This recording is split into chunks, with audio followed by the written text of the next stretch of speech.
Well, what's the crack, everybody? How you getting on? And you're all very welcome to this Friday's Bookshot interview. Tom O'Malley here. What is happening? Today's Friday the 2nd of April. Or if you're listening to this as a Patreon, you're hearing this on the 1st of April. Genuinely. No, I don't go for hacky gags on April 1st. That's just an actual fact. So, thanks as always to the Patreons. This is episode 180. 190. How many cigarettes did that fella have to smoke back in the day? I'm not going to stay long in front of you here, lads. If you're all new to the podcast, you're very welcome. We have some new people on board, some new Patreons. Delighted to have you. The video has obviously gone up for this interview. It has gone up on the Patreon page since yesterday. So you're very welcome. You're very welcome. Thanks very much. The live podcast was great last weekend. We're going to have another one in a week or two's time. So I need new Patreons. You know what to do. Jump on board. And also, I have chosen a whatchamacallit. We have a whatchamacallit. I've chosen a whatchamacallit and it's fantastic. I'm delighted with it so far. This whatchamacallit is possibly one of the best whatchamacallits I've ever had. I have chosen a best comment and you will be getting a t-shirt. So I'm going to announce who it is just once. Guys, I chose it and I want to actually announce it on Instagram and I'll tag the person in it because I'll actually grab your comment as well. And you will be getting a t-shirt. Also, we have a very special prize going out to the best commenter on the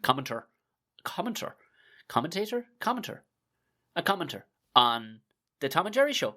So, like that, keep your ears peeled and your eyes sharpened for possible news coming out of the Tom and Jerry one, but we will be announcing it next week out on all the usual platforms. So if you want to follow either one, Buckshot Podcast on Instagram or Twitter, and the same applies to the Tom and Jerry show, Jerry with a G, not a J. So go have a gander at that. All sorts of prizes going out. This is great, isn't it? Giving out prizes. I love that. I love giving out prizes. If you don't follow me on any of those platforms, fucking do. What's the crack? If you're brand new, have a look at the number. 180. Become a Patreon. Watch the videos. Nice way to settle in on a Saturday morning or something. Or you're bored out of your bollocks doing work from home or actually in the office.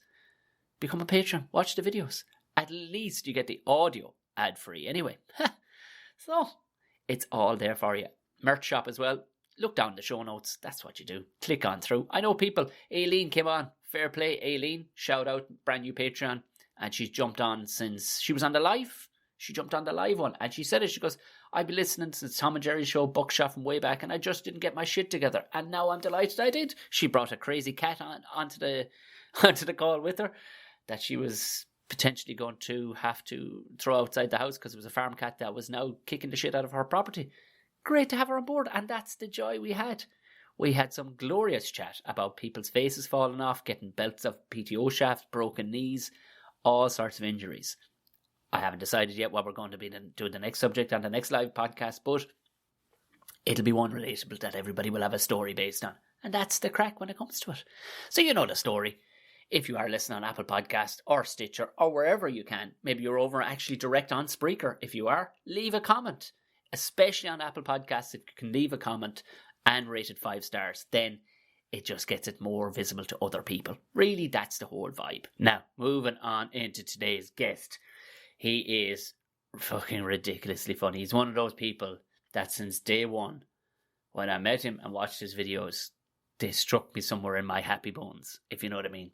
Just absolutely fucking howling. And honestly, he's built a reputation at this stage that when he steps on the stage and goes, how you fucking doing? Everybody just falls around the fucking place. And there's a demeanour that's so lovely and so unmolested, you know, and unchanged by the comedy world. That is just, he is exactly who he says he is. Mark has an amazing platform set up now. He's cute out country whore. He's going to be putting long versions of his videos behind the paywall through his own website, which you'll see down the show notes as well. Go have a go. In it, there's his sketch videos are in it anyway, but he'll be doing much longer forms of them. And it's kind of like his OnlyFans, essentially, and / Patreon on his own terms. It's a great idea. We had a fucking powerful chat. The internet was breaking every so often because Mark is in the depths of the country. in Tyrone. But it's grand. It's grand. It's grand. It actually works out absolutely fine. But if you hear the odd kind of robotic voice, it's splattered throughout it, in the odd spot, you know what's going on. In this day and age, I don't think people are too picky when it comes to that. We had some interesting discussions and great crack. I could have talked for hours with this man. I'm going to put a few of his sound bites up at the top just so you can get a taste if you've never heard of Mark McCarney. If you just want to have a taste of the kind of ridiculous humour, have a fucking gander. Also go to his website. There are the sketches up there to tie into it. But for now, sit back and enjoy. Fucking hilarious Mark McCarney.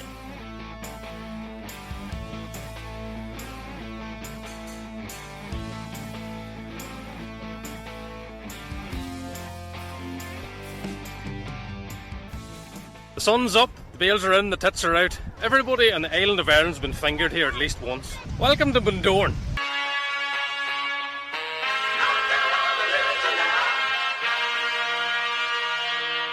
Bundoran is a lovely place to go on holidays. It's Portrush for Fenians, Bob, that's all it is. On a scale of 1 to Jerry Adams, how many Protestants have you ever seen in the Emerald Bar? Dallingham Arms plays country music 9 nights a week. You see that room up there? That's where Richie Remo rims all the pensioners. And now it wouldn't be Bundoran without the amusements. I used to call my ex-girlfriend the slot machine. Everybody had their fingers in her. Fucking bitch. Welcome to Enniskillen. Arlene Foster lays her eggs over there, so she does. I used to call my ex-girlfriend the butter market. The fucking bitch. The only thing ever caught in Brewster Park was syphilis. There's a pile of things you've been doing about Enniskillen. Enniskillen Castle. Oh, you love that fucking castle. It was built out of pallets in 1992. It just looks like Jimmy Savile's conservatory. You've the Round O. And Round O seen more riding in the Grand National. You smell that fish? If you're from Fermanagh, and if your name's Aidan, and you've a big fucking forehead, well then your mother got the long road at the Round O. No, Asda's for the Tegs and Tesco's for the Prods. You've got the Clinton Centre. Apparently it's haunted. The ghost of Bill Clinton will come out at night. And he'll stick his dick in your mouth. Let's get into the tough stuff first. Let's get into the toughs. Exactly. Yeah, we just started off the podcast. You're all very welcome on board. And of course, Mark McCarney is joining me. We were talking about his awesome beard. And your question was what? Does my moustache cause people to... What? We were saying about hair in general, facial hair or mullets. Do you not find since you've grown it that you've commanded more respect around the house and people in general? Oh, around the house for sure. Yeah. Oh yeah, for sure. Yeah. I think it can either go two ways, the beards. Yeah. People will either look at you like there's a man knows what he's doing, or yell at the children there's a pedo about. There's one or two ways. There's no in between. Exactly. And there should be nearly an app for fellas to take a photograph of themselves with the beard. Not an app that puts a beard on, because it'll always put a good beard on you. Grow your beard, give it 6 weeks, take a photograph, either the pedo or fucking might own a scaffolding company. You know what I mean? One or t'other. Like, I know. I've no respect in the beard filters now. You have to grow it to get the... Also, you see, you're lucky enough, like myself, you're fucking like it's all, that you're hairy. Like there's lads, it'll end here and they look like they've alopecia on their face and you're going, lad, give it up, I kind of did too now, but it has grown into each other. It's grown over the alopecia. You've got a fucking comb-over beard. I've got very great sideburns. Always had great sideburns. And they've kind of now just kind of joined. There's nothing underneath here. Is there not? No. Fuck. It's very strange now. I'm proud of it. I can't believe you. Because to the naked eye, you've really revealed yourself early doors, Mark. In all fairness, now, because to the naked eye, you go. Well, I remember. You see, a boy came here one time to the house and to cut a bush. Right. And he took an awful lump of it. And the old fella went mad. But he said, "What do you see? That'll grow right." And fuck, he was right. The next year was a great going through that mentality of if I take a whack off here, it'll eventually grow over, So I love the horticultural fucking landscape and tree surgery approach to your facial hair. That's the kind of time we have in our hands at the minute now. Like that's what we're up to. But that's really, I grew it for a video, to be honest. Yeah. But I started the video in September and I still haven't finished, so that's why the beard is still fucking here. Fucking done, it'll be gone. It'll be impressive by the time you get around to fucking film. Aye, it'll be fucking just what do you call him? Lord of the Rings job. Are you actually a proper culture, like a proper farmer? No, surrounded by them, but not an actual. Right. Well, I've had plenty of pet lambs and pigs growing up. You'd have a boy down the road would have 1,000 pigs, and I'll get one, show him what it's like. I literally, out of jealousy, I was talking with a mate of mine I've just moved back to the country. Like, I've moved back to Tipperary, and a fella offered me a pig.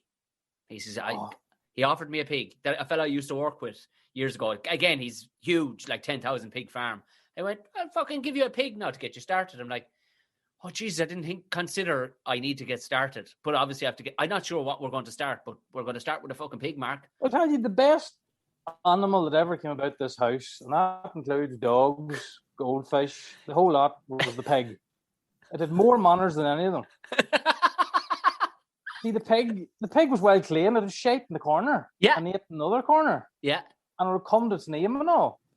People couldn't believe how, like, it was very domesticated.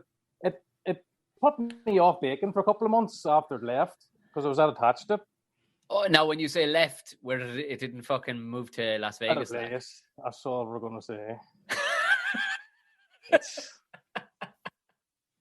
It's looking down on us now. But no, I've been threatening it now this past couple of months about getting another one, but apparently it's not too. It kept bracking out.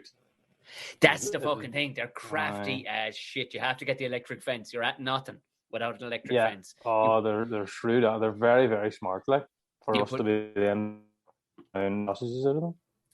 Because we had a couple of them growing up as kids and stuff like that. And the problem is you get attached to them and you start calling them by their fucking name, and all of a sudden you're eating him on a Friday, like you're going, oh fuck, yeah, Jesus Christ. And you're crying and licking your lips at the same time. It's not a great. Well, they are delicious bastards when you raise them yourself. Like, this is it. You know, that's the thing. If you love something so much, but it tastes like bacon, fuck you do. That's exactly it. Like, that's exactly it. It's if more things tasted like bacon, we'd be going on a fucking killing spree. I'd say daily. But no, I'm not. We're not farmers ourselves, but all my friends are, and all my neighbors are, and just completely surrounded. You know, I'd forgotten because I moved back. I was in a very Dublin city fucking mindset. Like when I moved back 5 weeks ago, like, and you expect things to happen straight away, like, you know, like the bin. Even we're getting the bins, you know, the fucking. So I was booking the bin crowd, and even the bin crowd, they're local enough. And your mum was like, sure, look it, we'll drop it up on the days, and I'm like. And in my head, I was furious, but then I had to catch myself on and go back 20 years and go, oh, hold on now. Things work differently. This content moving for me. Even, do you know, like one of the first days I had to get oil for the tank outside. And I rang up this fella who I saw a sticker on the side of the tank. I think I know where they are. Rang your man. Your man answered the phone with, well, like, no, disarmed me immediately. Like, you know what I mean? Yeah. But isn't it? I've often I can never see myself not living in the country. Yeah. I love, like, I've been to New York loads of times. I love going to Dublin, and cities are great. Yeah. But I could never imagine going to bed or waking up in the morning living it, like. Yeah. I tell you, it takes a bit of getting used to. That's for sure. It takes a bit of fucking getting used to. But yeah, I knew I was done a couple. We've kind of been outside Dublin, that, you know, in the country just outside it for the last couple of years, because we were living we're living around the corner from, like, Dave McSavage, you know, a lot of hip people, right? And it didn't suit me at all where I was. And I remember I was done one morning. I was about 4:30, 5 o'clock on a Sunday morning. I was going out shooting, and I had the guns. I was walking the guns out to the Jeep or whatever. You living in Dublin this day? Yeah. I shouldn't have really had him, like, in all fairness. Like, I shouldn't have had him. But I was bringing the guns O'Connell out. Street at 5 o'clock in the morning. It was just, there was nobody, like, I didn't see a problem. I was going off down the country to go shooting, like, and Yeah. I was walking out, and Aidan Gillen, from Game of Thrones, he lived around the corner as well, and he walked around. He must have been up for a couple of vinos up the road or whatever with somebody at a party, and I was full head to toe in Realtree camo, like fucking full head to toe, and fucking balaclava, because it was fucking freezing. It was November, like. I had a balaclava just down to about here over my fucking eyes, and I was throwing guns into the fucking back of a Jeep. Your man just started screaming at the sky, just screaming. No police, no, oh Jesus, nothing, no actual audible words, just screaming at the sky like somebody had fucking stood in his foot.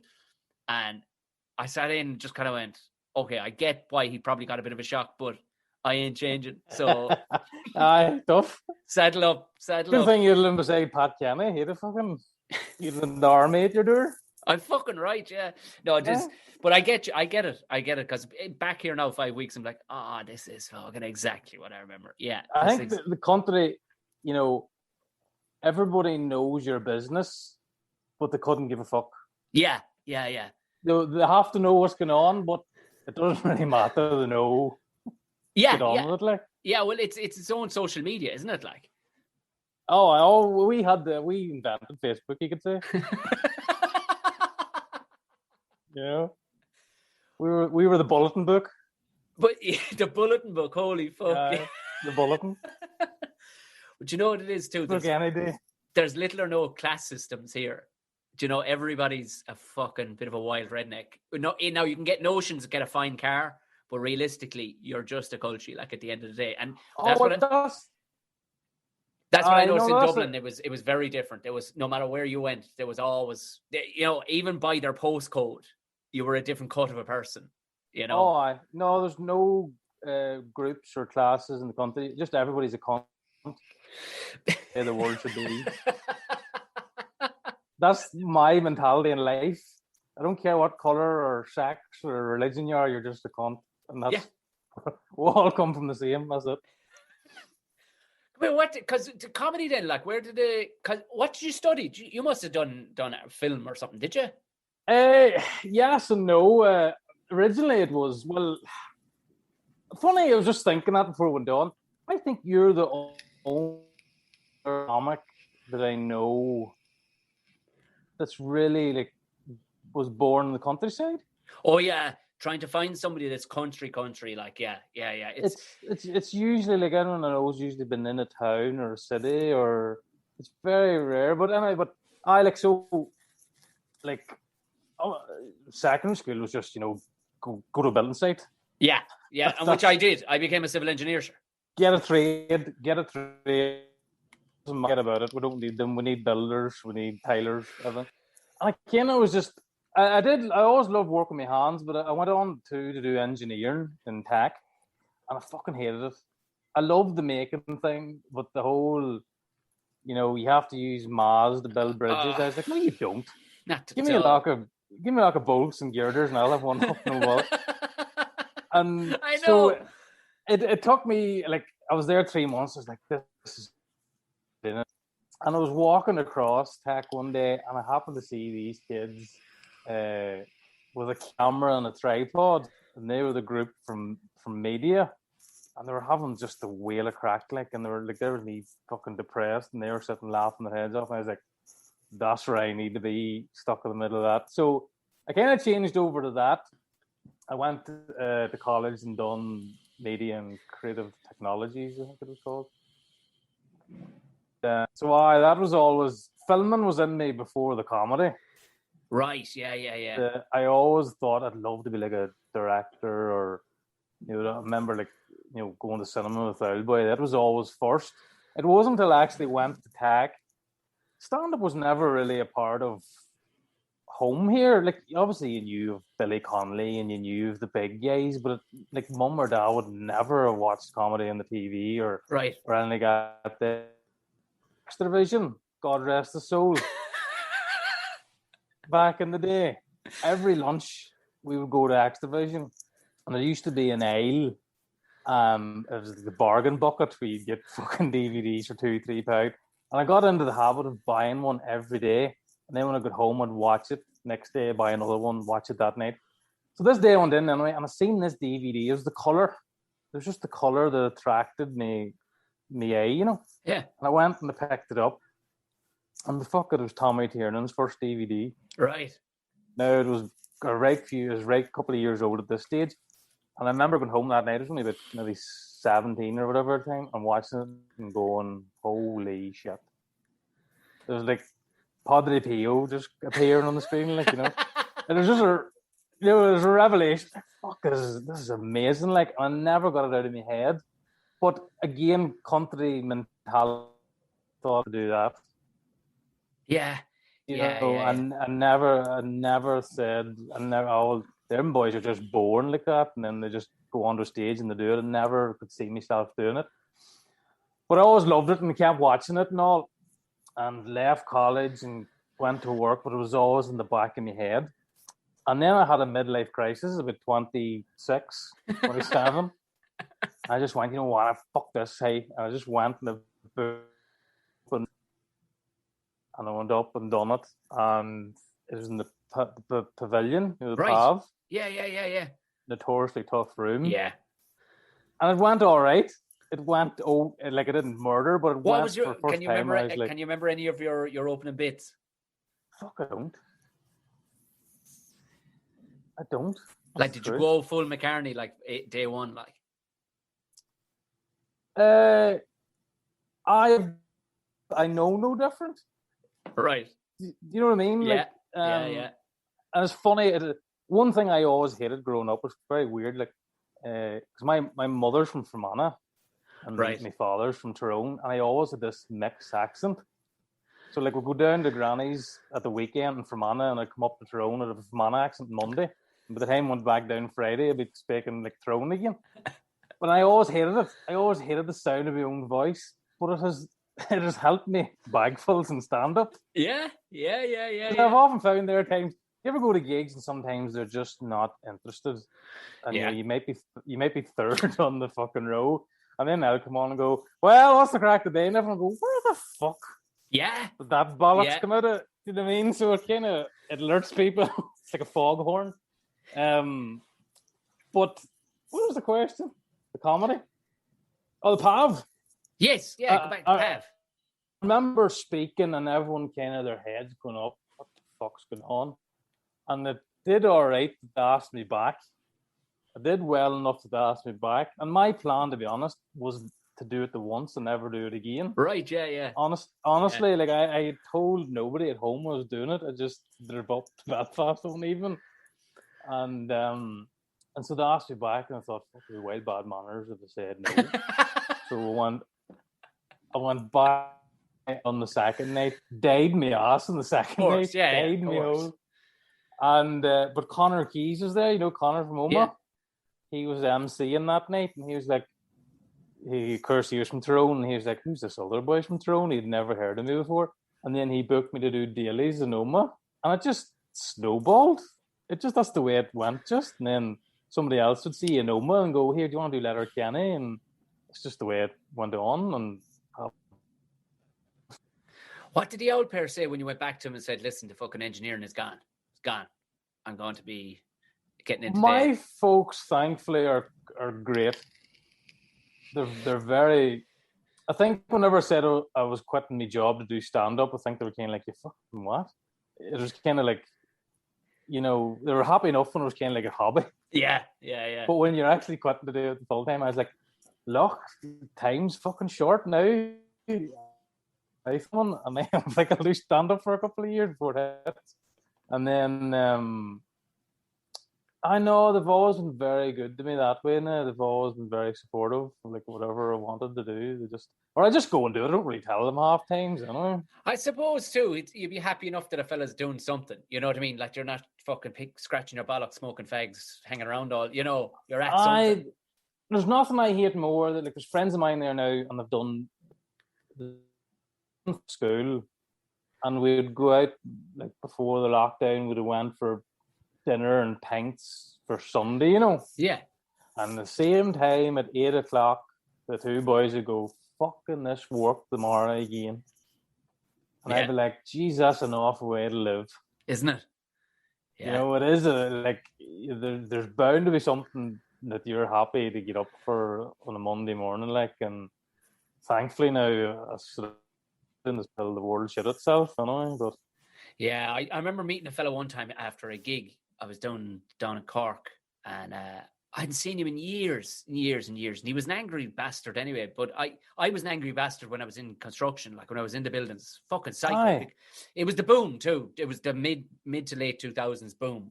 Everything needed to get built and get built it fucking tomorrow. And if you have to kill 3 fellas to fucking do it, fuck it. And he was in the same mentality, but he was burnt out. And when I met him, he was nearly fucking half angry at me that I'd left him. You know, that kind of way I'd fucked off. Well, there is this, I think, they do kind of half resent you. I mean, of course. You understand why, but you kind of go, well, you can do it too. Yeah.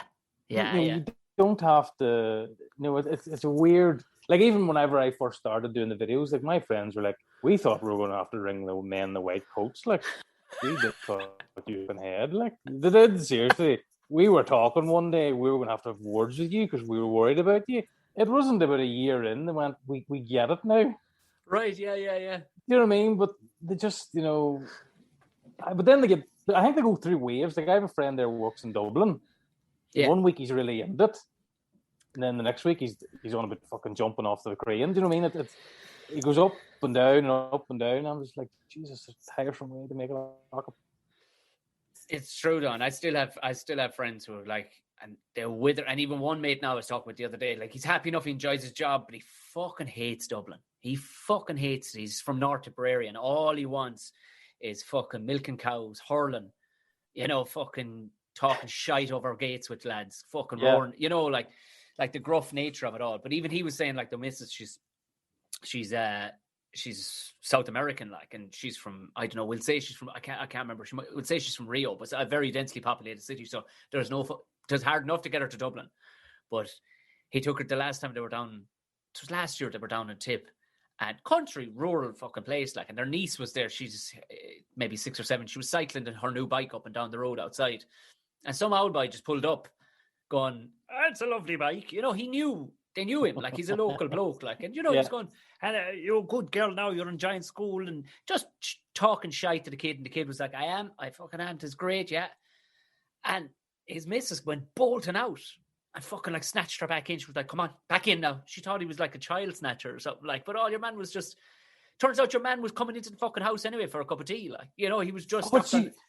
She could be forgiven, because that's kind of the population here. If you didn't know them, you think they were going to steal your fucking children. Even here, there's men come into this house. I still don't know who they are, but I just go, I work where they're ever. No, must be a new friend of the film. You pass no remarks, like.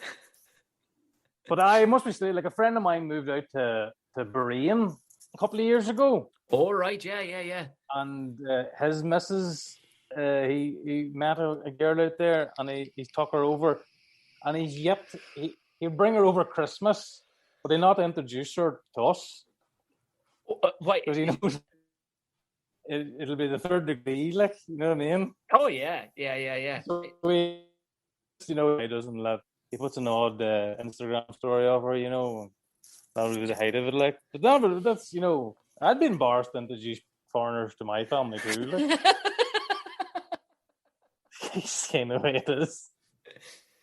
But you know what I love, though, because anytime, like, I'm up, I would be one of the, I suppose, the most frequent when things were running on. Most frequent, I suppose, lads based down south could be up the north that much. Like, but what I noticed was, for me, I know you, like, for you, I suppose, because you're country and you'd be very territorial and stuff like that. Anyway, and you're talking about Fermanagh and Tyrone, and well, what I noticed it's almost, in the way people depict it, it's almost one big county, because everybody seems to fuck your knowledge of geography. Like, there are cunts up the road from here that wouldn't know what this area is. Like, because you, like, what I've noticed is people they just throw out fucking town names, and the whole audience is roaring laughing. I'm like, how is that near here? And they're like, oh no, it's about 80 miles away. I'm like, how the fuck does a single person in this room know where it is? Like, 10 miles away from here, they wouldn't know this exists because they don't give a fuck. It's just...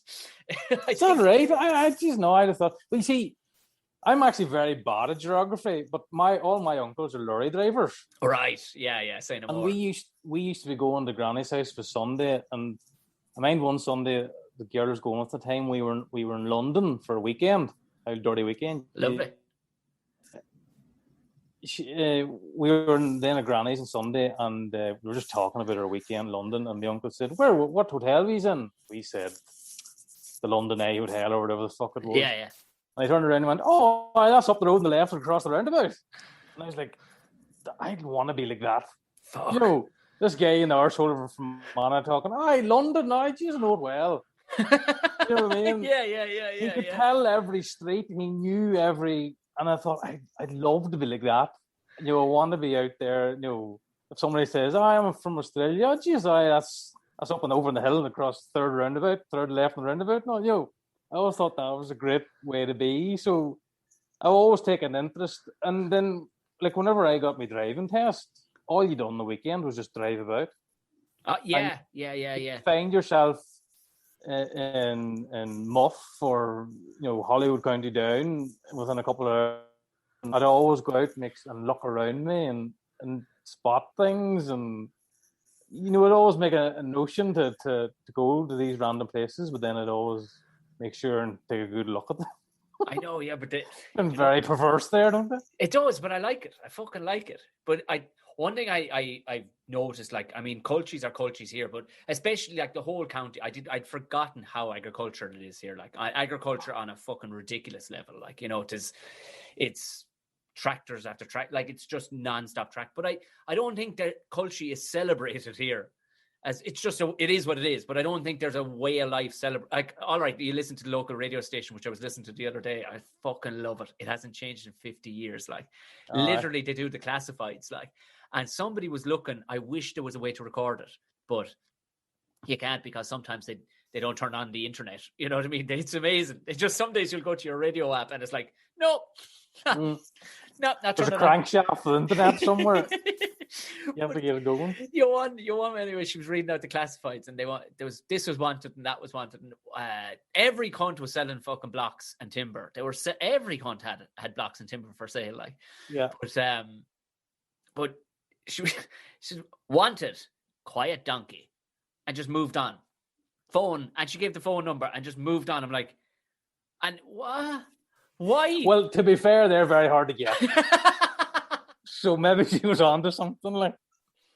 But how radio and stuff still surviving blows my mind. I mean, like, podcasts now are bound to be blowing ratings-wise the local radio station out of it. Like, I don't know. Yeah, you think, I suppose there's something for everybody too, like, whereas the radio dominated, but they're probably still, I mean, it's all, like, when most they'll have their flagship show in the middle of the day. Typically, these, like the likes of the one that I was listening to, a lot of them I'd say are volunteers. That kind of way. They're just happy enough to be on.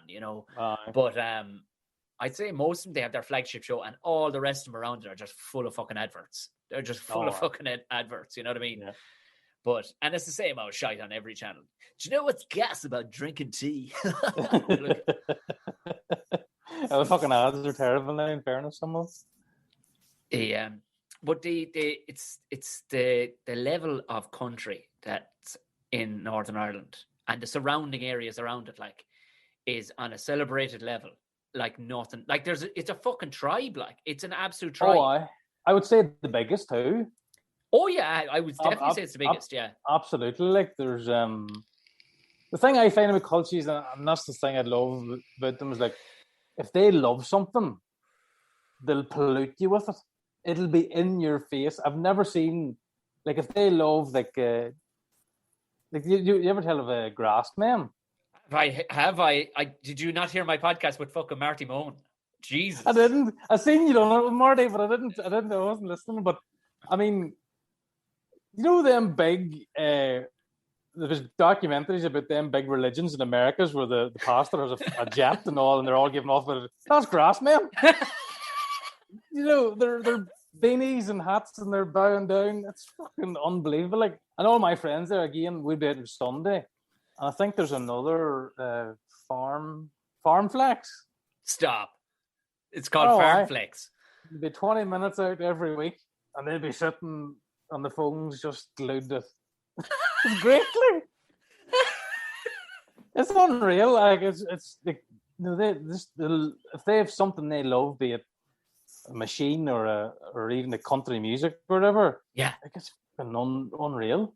Like I definitely talked about this on the podcast before, but I never get tired of it. It was like Geddes' wedding. We were up and we were staying in a local village, and the night before there was B&Bs galore because it was over, it was at the house or whatever, and there was B&Bs galore we were staying in, and it was in was it Moy, I think is the name of the village. Moy has a jurisdiction of its own. Oh, this was next level, this place. Way to go. So we arrived in the village, the town square, we'll call it, and there was a sticker stuck to the door of the B&B saying, if you're arriving after 7:00, call down to the pub for the key, so fucking down to the pub and in for the key. And your man says, the owner was there, and there was a band coming in, and he says, and he just copped my head, and he went, "Yeah, from down the country." I said, "Yeah," and old man. And he says, "I says, any chance getting the old key?" And basically was like, "What are you looking for keys for?"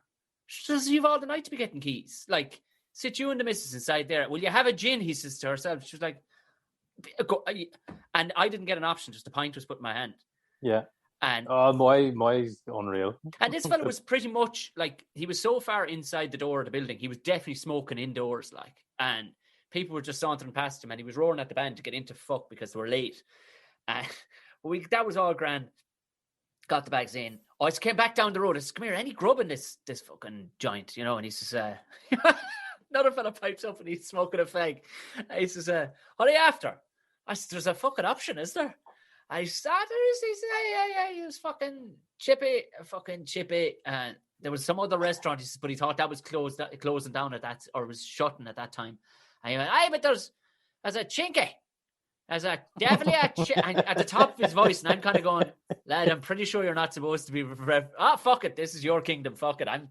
Whatever." Oh, everything goes in the Moy. It doesn't matter, like.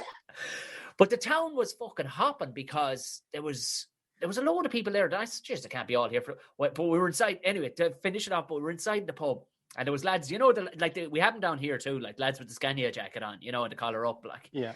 Fucking loving life. Wrangler on, fucking big pair of brown boots on. The old what are the boots called? Those slip-on fucking boots. The dealer boots?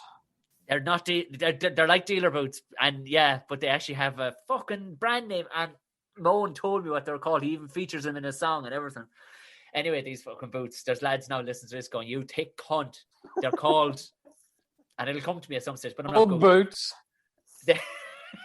But there was lads galore, and they were fucking loving it, and lads that smoke fags inside in the claw like that, they're we're out in the fucking not the smoking area, it was just an outdoor fucking bar version. And the next thing, there was this, what I can only describe, this female version of Mickey Bartlett had a fag sticking out the side of her mouth, and Jesus Christ, yeah, and that's an image. She was bet into this girl, and the next thing, the band started playing fucking Hit the Diff. Well, fucking all holiness. Oh, She lambasted this young fella out of the fucking way. And he was only maybe 10 stone at most. She lifted him off the ground with a slap and then caught her friend in a fucking grip lock across her neck and went, "To the dance floor, motherfucker!" And off she went. She kicked about 3 lads out of her way and fucking danced and leapt to hit. They advised her to play it twice, sure. Because this animal. But the next thing, like, not 20 minutes later, I was walking past and she was sitting up on the lap of a lad, probably as big as her. And the two wearing the fucking head off each other in the middle of the floor. And this is just a Friday night at like 9:30. It just was. But sure, Tom, isn't that life? Isn't it? It's not a great life. It was the most glorious fucking setup. Like, you're making me emotional of all the things we don't have anymore.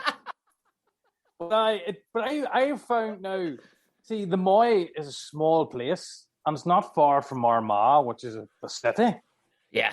They flock out of Armagh to go to the Moy. Right. Because they can get away with more.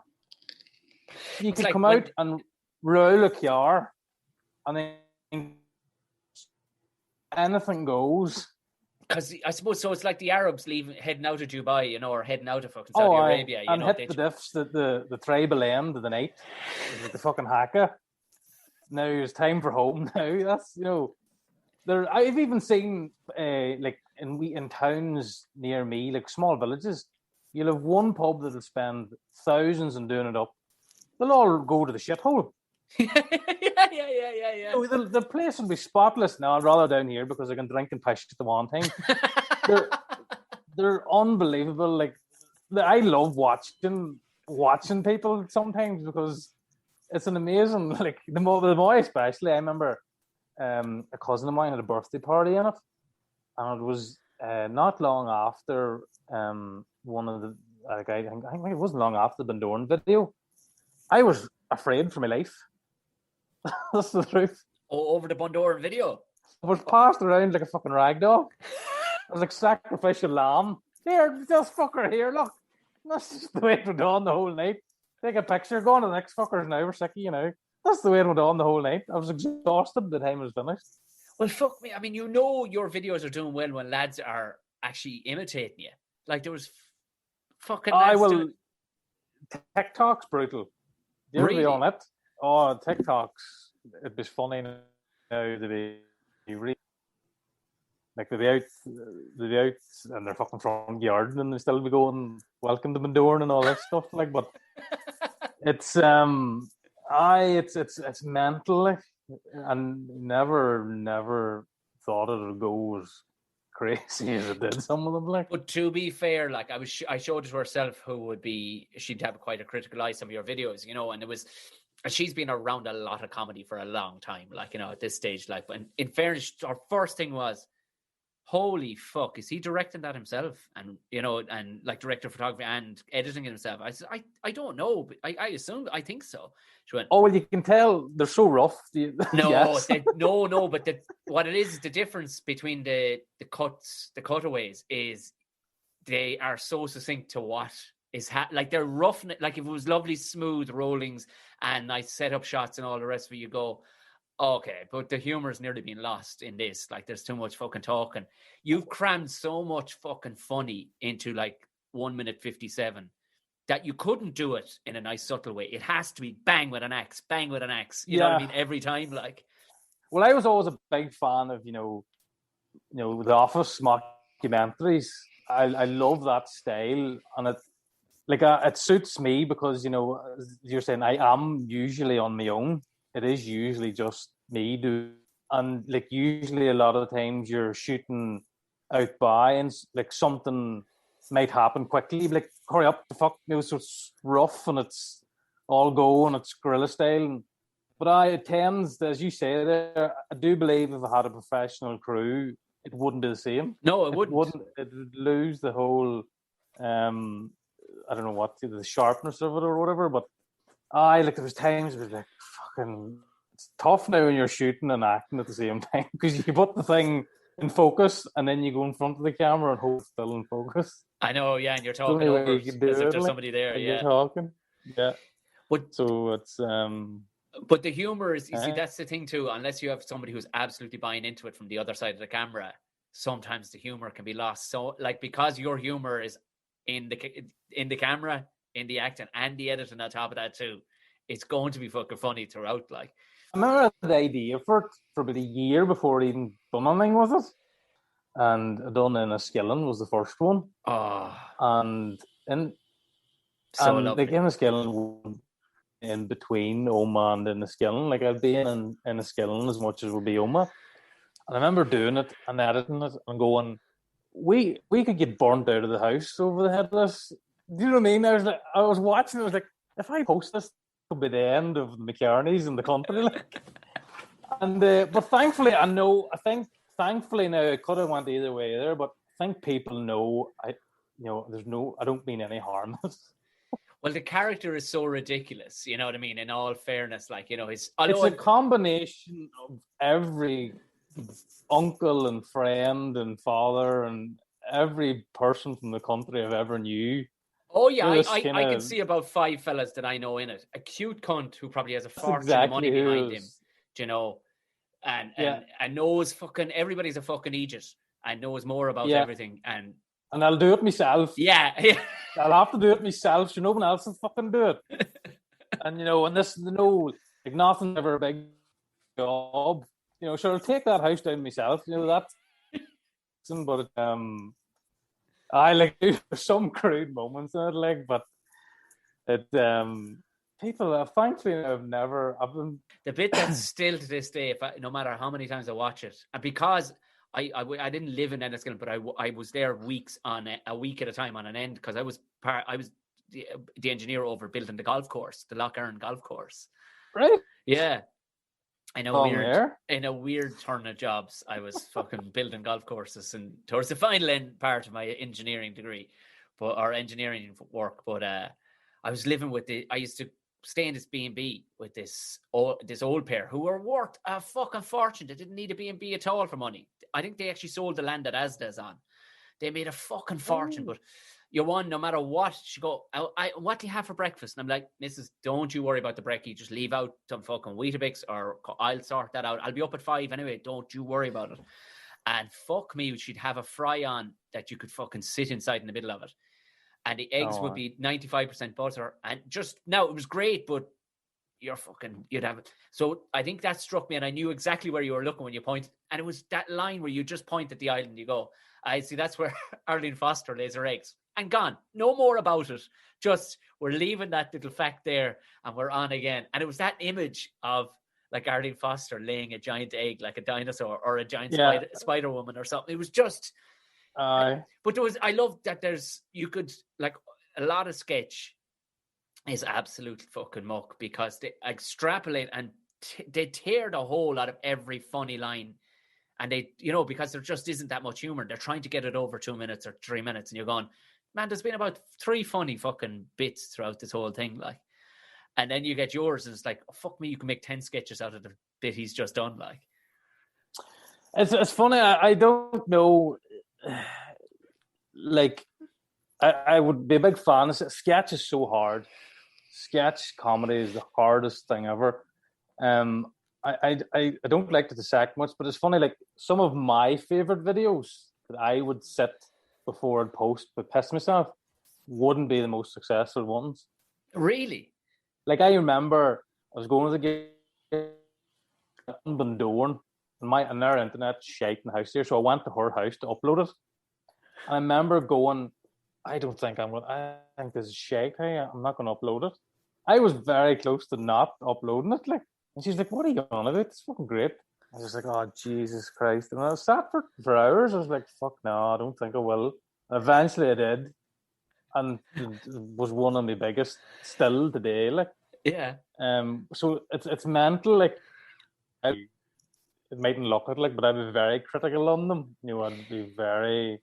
No, to an unkeen eye, you'd go, oh yeah, no, he's just banging that out on his phone. He's just banging it out, because that's all people can imagine. But you can see from somebody who's done a bit like, and you can go, oh no, he's poured over this, every fucking bit of this, for hours and hours and hours to get and this. People be disappointed.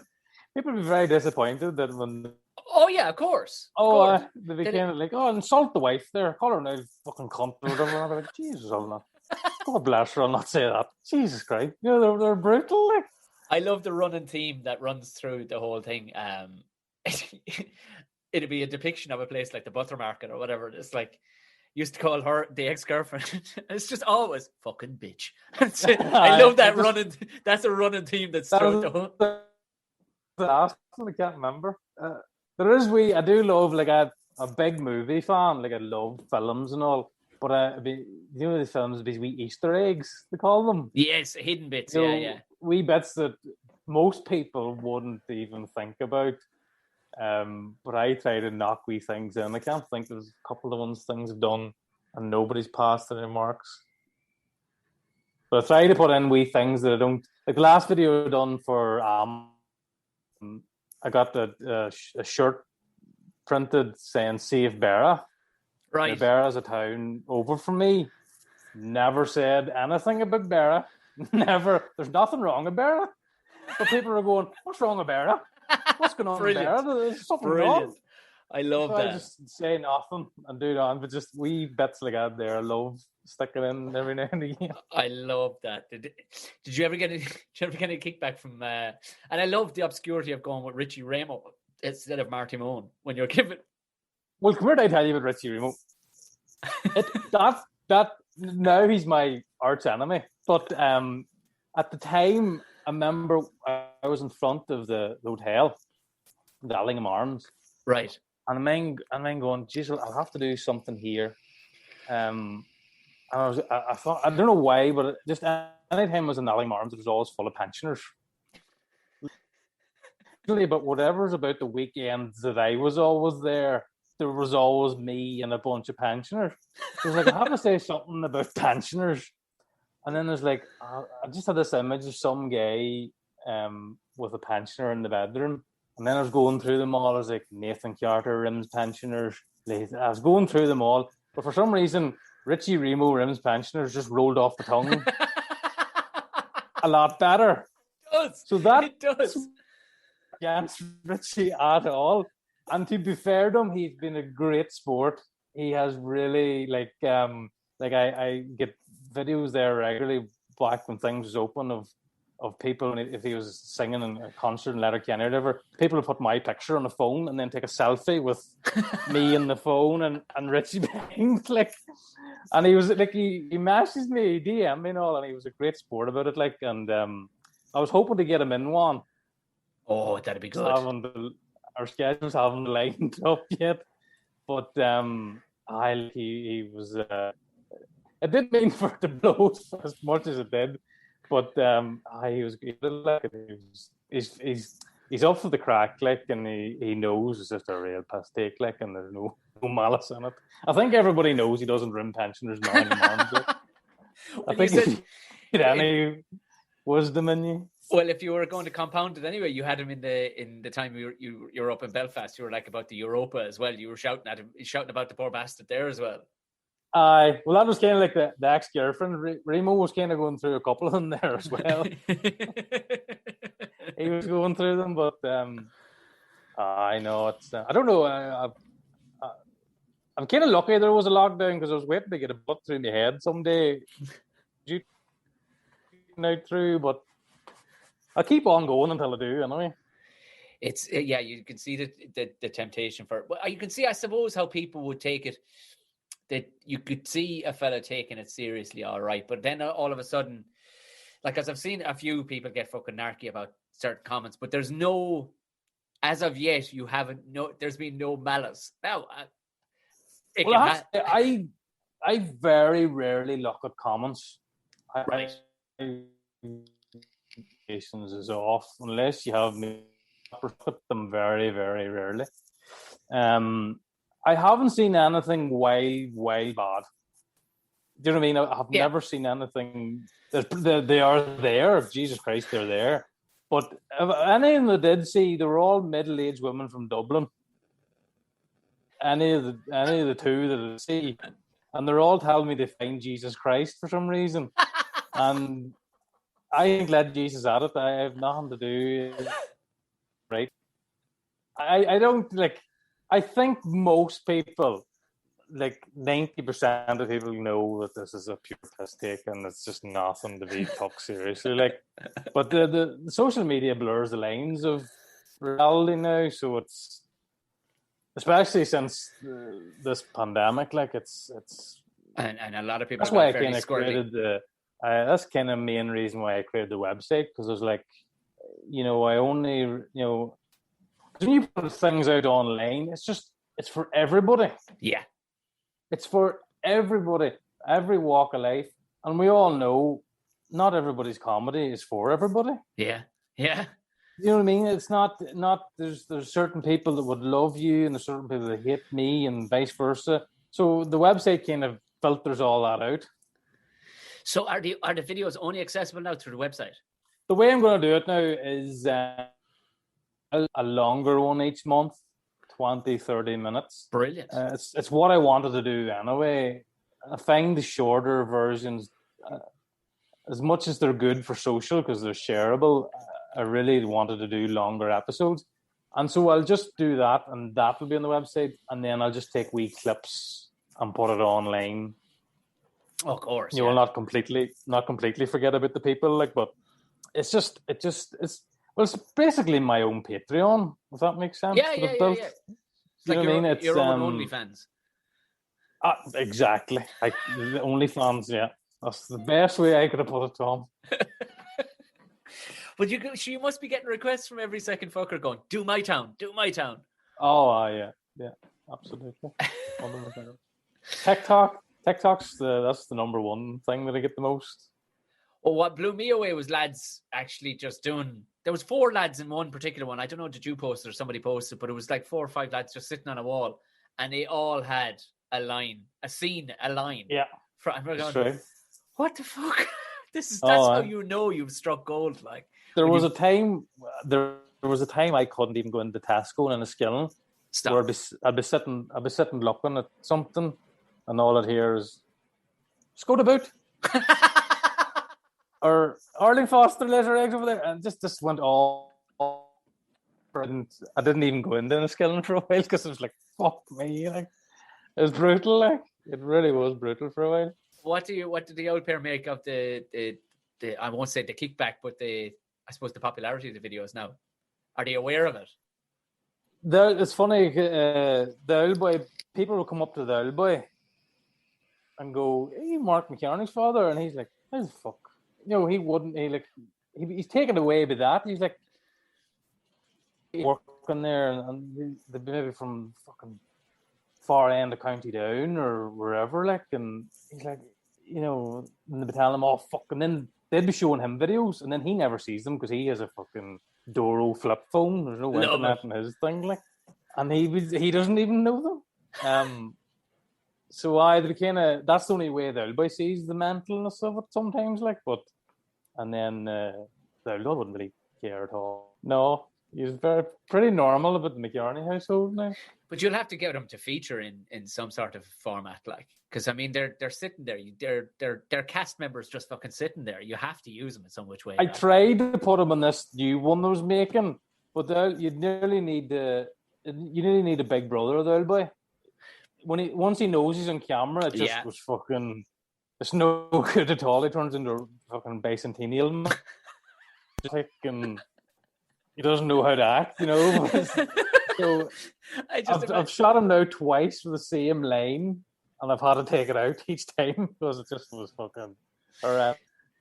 Yeah, like I've often said that if only, as you said, Big Brother, the situation is a great description, because I remember my years ago, and I used to do a bit about this, and people thought it was just like comedy. They didn't think it was real, like, and it was the description being that I was staying at the parents' place a couple of years back because I was at a gig down here, and I had a running gig. I was in a play nearby, and I woke up early one morning, like we're talking fucking 5:30, 6 o'clock, like, to the sound of the shotgun going off outside. I'm like, fuck.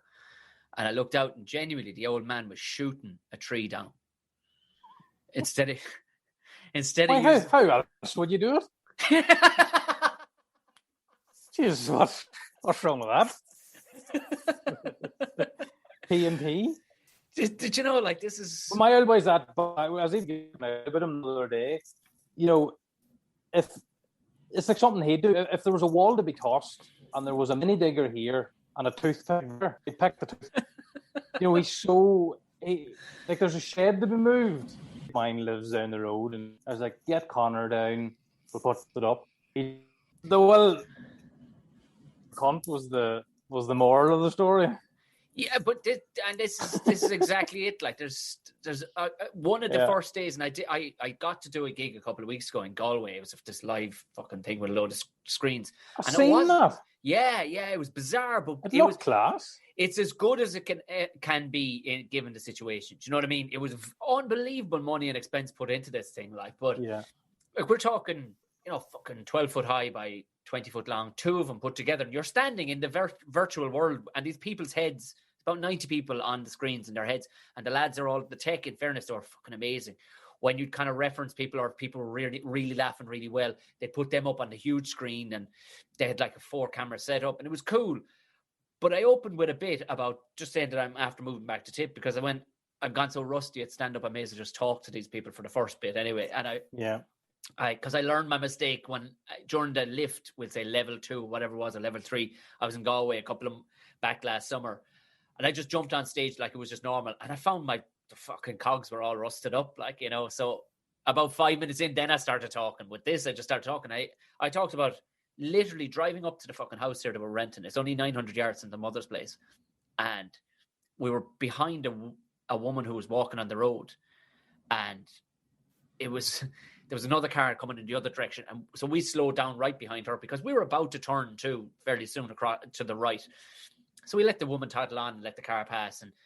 But out of this gate came a fucking Alsatian barking like fuck. And it made a dive at the woman. And the woman, without breaking stride, she caught the dog by the throat. And into the dog's face went, fuck off. And I remember thinking, who says fuck off to a dog, like? You know what I mean? Welcome to Ireland. That's exactly what you want to see. And I was still, my heart filled with fucking warmth and love. Right. And the dog fucking did fuck off. It like knew. It knew. Jeez, I she'd a fag out the side of him. I joked that it was my mother in the end, but it wasn't. It's a woman just up the road. But it easily could have been my mother. Easily. The dog was never seen again. Oh, just right. Do you know? Listen, I've taken up enough of your time, boss. We need to know. So the website and all the rest of it, I will put the link down in the show notes. But I mean, for anybody who doesn't follow you, but I'd imagine almost everybody listening to this, there's a Venn diagram between me and a lot of the lads, stand-ups and comedians from the north. That's very thick. There's only the outer skirts where there might be a few people who don't know of us or don't follow us all in some direction. So the Bermuda Triangle, just of heretics. They're all nibbling out of the one soggy biscuit like that. We're all kind of, it's a bit filthy. Yeah. Really. We're all in on top of each other. Mark, you're an absolute legend, and I hope to talk to you actually soon. And all the rest. You too, man.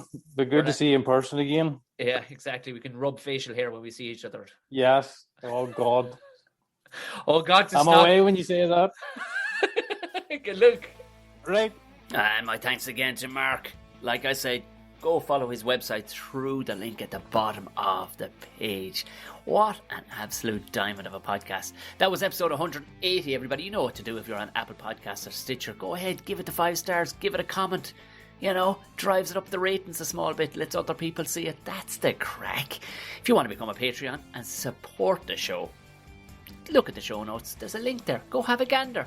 It's as little as $3 a month, and you get exclusive interview videos, including the one you just listened to, and you get yourself ad-free content. As well as that, every couple of weeks you get invited to a live Patreon jump on for a podcast we do amongst each other, having a drink, having a bit of a fucking laugh. Yeah, it's a fucking good time all around when you join the old Patreon gang. There's a gang of people now who have made friends that have never met each other as a result of being the Buckshot crew over on Patreon. And it is class. It's fucking class to see it. So, you know what to do if you want to join in. Get on board. Have a gander. Jump in there. There's a gang of videos. If you look under the top, at the very top, there's a gang of videos under the title video. I can't make it much fucking simpler than that, lads. Now, that has been the podcast. I'll be back again next week with a Ramble Pod. Enjoy the rest of the weekend, boys and girls. Go on away, God bless and thanks.